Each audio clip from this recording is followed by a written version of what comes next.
आशा करता हूँ आप सब बहुत अच्छे होंगे। मेरा नाम है सिद्धांत अग्निहोत्री। स्टडी ग्लोस पे आपका बहुत बहुत स्वागत है। कमेंट बॉक्स में, मैसेज में बहुत सारे मेरे पास, in fact I am flooded with messages. और मुझे माफ़ कर दीजिए कि मैं ये थोड़ा सा लेट लेक्चर बना रहा हूँ, लेकिन हमारे बचपन के हीरो ज़ुबी गर्ग, जिनके गाने हम अभी भी सुनते हैं, उनका निधन हो गया है। और ये बहुत ही ज़्यादा अनफॉर्चुनेट है। इट्स वेरी वेरी अनफॉर्चुनेट कि हमने ऐसे शानदार, ऐसे ज़बरदस्त सिंगर और ऐसे कमाल के इंसान को खो दिया है। ये भारत के लिए एक बहुत बहुत बड़ा लॉस है।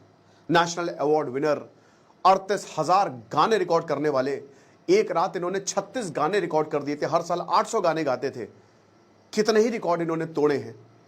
और क्या गाना भाई, या अली, वो गाना आज भी हम सुनते हैं। या फिर अर्जुन रामपाल के पे फिल्माया हुआ सुबह सुबह ये क्या हुआ, या फिर वो कौन सी मूवी थी, बैंकॉक कि मौसम सुहाना, कितनी हंसी, मतलब बहुत ही ज़बरदस्त। कौन थे ज़ुबी गर्ग और क्यों मौत हुई इनकी, क्या कारण था, हम एक एक पहलू पे बात करेंगे। देखिए, नॉर्थ ईस्ट मेरे दिल में है, आसाम यहाँ है मेरे। मैं हर साल जाता रहता हूँ माँ कामाख्या के दर्शन करने। लोग बहुत ज़बरदस्त आर्टिस्टिक हैं, कल्चर, आर्ट, म्यूज़िक। मैंने देखा है नॉर्थ ईस्ट जो है वो बाकी इंडियन स्टेट से बहुत आगे है, अगर हम सोच की बात करें, क्योंकि वहाँ पे ना म्यूज़िक तैरता है। ठीक है, भारत रत्न भूपेन हजारिका को, हालांकि देखिए ज़ुबी गर्ग को लेकर काफ़ी कंट्रोवर्सी भी हुई है। वो ब्राह्मण थे, ब्राह्मण को लेकर विवादित, भारत रत्न को लेकर, श्री कृष्ण को लेकर, लेकिन हम उनकी कोई भी बात नहीं करेंगे। ठीक है, हम सिर्फ आज ज़ुबी गर्ग के बारे में जानेंगे। तो ज़ुबी गर्ग का जो परिवार है वो बेसिकली आसाम का है, और इनके पिताजी जो थे वो मजिस्ट्रेट थे। हालांकि इनकी जो माता जी थी, ठीक है, वो एक सिंगर थी। और ये खुद कहते हैं कि मेरी जो पहली गुरु थी ना, वो मेरी माता जी थी। तो इनका जन्म जो है, कीजिएगा कैमरा थोड़ा सा ऑफ हो गया था। तो इनका जो जन्म है वो 18 नवंबर 1972 एक आसामीज ब्राह्मण फैमिली में हुआ था। हालांकि जन्म इनका तुरा मेघालय में हुआ, लेकिन इनको जो पूरी ये ब्रॉटअप, ही वॉज ब्रॉटअप, और पूरी जो वो जोरहट आसाम में हुई। ठीक है, और अभी 23 सितंबर को उनको स्टेट फ्यूनरल भी दिया जाएगा। एक लास्ट राइट्स इनके किए जाएंगे। और जो इनके फ्यूनरल की तस्वीरें थी, मतलब लाखों लोग जो है वो उमड़ पड़े, लाखों लोग आए थे। मतलब ऐसी दीवानगी जो है वो आपको आसाम में ही देखने को मिलेगी।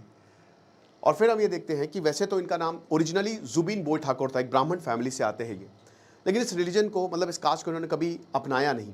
ठीक है, अब दोस्तों, इनका जो पूरा, भले ही ये मेघालय, लेकिन जो ब्रॉटअप हुए ये जॉरहट में हुए। फिर इन्होंने पढ़ाई की, लेकिन बहुत ही कम उम्र में इनको पता चल गया था कि म्यूज़िक जो है ना वो मेरा पहला प्यार है। ये 11 साल की उम्र में म्यूज़िक सीखने लगे थे, परफॉर्म करने लगे थे, कॉलेज में, स्कूल में, जगह जगह जाके। और आवाज़ ऐसी थी कि जब ये गाते थे तो कहते हैं ना कि मुर्दा भी उठ के खड़ा हो जाए, ऐसा था कि मतलब इतनी मीठी, इतनी प्यारी आवाज़ कि मतलब हर कोई सुनता ही रहता था। उसके बाद इन्होंने, जैसा कि मैंने बताया कि इनकी पहली गुरु, क्योंकि खुद भी जो लीला वो ठाकुर हैं, वो लिली वो ठाकुर जो हैं, वो जो इनकी माता जी थी, हालांकि पिताजी मजिस्ट्रेट थे, है ना, मतलब सिविल सर्वेंट थे, और लेकिन जो इनकी माता जी थी वो सिंगर थी, तो पहली गुरु वो थी। अब हम ये देखते हैं कि इन्होंने पढ़ाई वढ़ाई पूरी की, और उसके बाद एजुकेशन करने के बाद ये 1992 में, 3 साल की उम्र में हालांकि गा रहे हैं, लेकिन 1992 में इनका एक एल्बम आता है, और इस एल्बम का नाम था अनामिका। अब ये कुछ एल्बम ऐसा था, यूथ फेस्टिवल में इन्होंने गाना शुरू किया था 1992 में, और जैसे ही अनामिका रिलीज हुआ, ठीक है, तबाही मचा दी नवंबर 1992 में।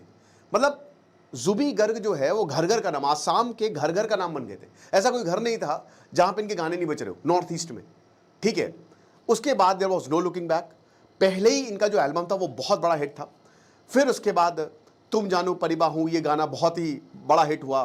फिर तुम ही जानगी हो बाग, ये सारे गाने जो हैं वो, और उसके बाद लगातार इन्होंने एल्बम निकाले। इन्होंने आसामीज मूवी इंडस्ट्री के लिए भी गाना गाया, इन्होंने एक्टिंग भी की, माया 1994 में और आशा 1995 में। ये जब एल्बम आए बैक टू बैक, तो इसने तबाही मचा डाली। फिर भाई जाहिर सी बात है कि ये रीजनल सिनेमा में, रीजनल म्यूजिक इंडस्ट्री में ये बहुत बड़ा नाम थे। और उसके बाद इन्होंने डिसाइड किया कि चलो अब सपनों की नगरी मुंबई चलते हैं।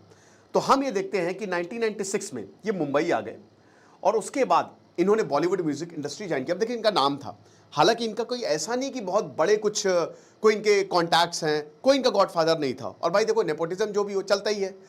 अब क्या है कि इनकी आवाज़ और इनकी सक्सेस इतनी शानदार थी कि जो भी गाना सुनता बोला कि भैया आप तो हमारी मूवी में गाओगे। हालांकि इतना आसान नहीं था, ठीक है, बॉलीवुड में भी इनको चांस इतनी आसानी से मिला नहीं, है ना। तो ये बॉलीवुड मूवी इंडस्ट्री के लिए काम कर रहे थे।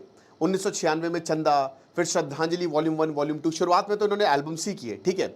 लेकिन 1995 में दिल से हो गया, उसमें मूवी में डोली सजा के रखना, फिजा 2000 में, जो फिजा ऋतिक रोशन की मूवी थी, उसमें ब्रेक मिला, कांटे। लेकिन जो सबसे जबरदस्त, जो गैंगस्टर में जब या आली गाना आया ना, हालांकि गाना गा रहे थे लेकिन वो पहचान नहीं मिल रही थी। कहते ना कि इंडिपेंडेंट सिंगर, और 10 साल हो गए थे, गाना भी गा रहे थे, ये आसाम में भी एक्टिंग कर रहे थे, वहाँ की भी कुछ मूवीज़ में उन्होंने एक्टिंग की, वहाँ की भी मूवी इंडस्ट्री के लिए गाना गा रहे थे, बॉलीवुड के लिए भी गाना गा रहे थे। बट वो जो पहचान इनको दिलाई है ना, वो मूवी गैंगस्टर ने, जो 2006 में आई थी, उसने दिलाई है। बाकी इससे पहले तो बहुत सारी, मुंबई से आया मेरा दोस्त हो गया, ये दिल मांगे मोड़, जाल हो गया, फिजा हो गया, जैसा कि हमने बताया ढेरों मूवी थी, मुझे कुछ कहना है हो गया। लेकिन 2006 के बाद या अली, ये गाने में इतना धमाल मचाया, और मुझे लगता है दोस्तों ये गाना आज भी, भाई मैं तो सुनता हूँ, ये गैंगस्टर जो मूवी थी उसके सारे गाने बहुत कमाल थे।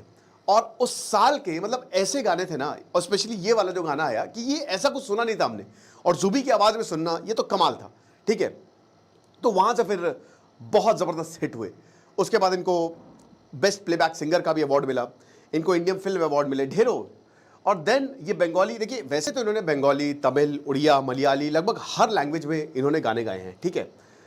तो ये सारी चीज़ें। फिर उसके बाद अर्जुन रामपाल और ढेरों मूवी के लिए, मतलब 2006 से लेकर 2013 तक इनका करियर जो है वो चलता रहा। इसी दौरान इन्होंने बहुत सारी लाइव परफॉर्मेंस भी थी, बहुत सारे इनके शोज़ होते थे। बट 2013 के बाद इन्होंने बॉलीवुड से थोड़ी दूरी बना ली, ठीक है।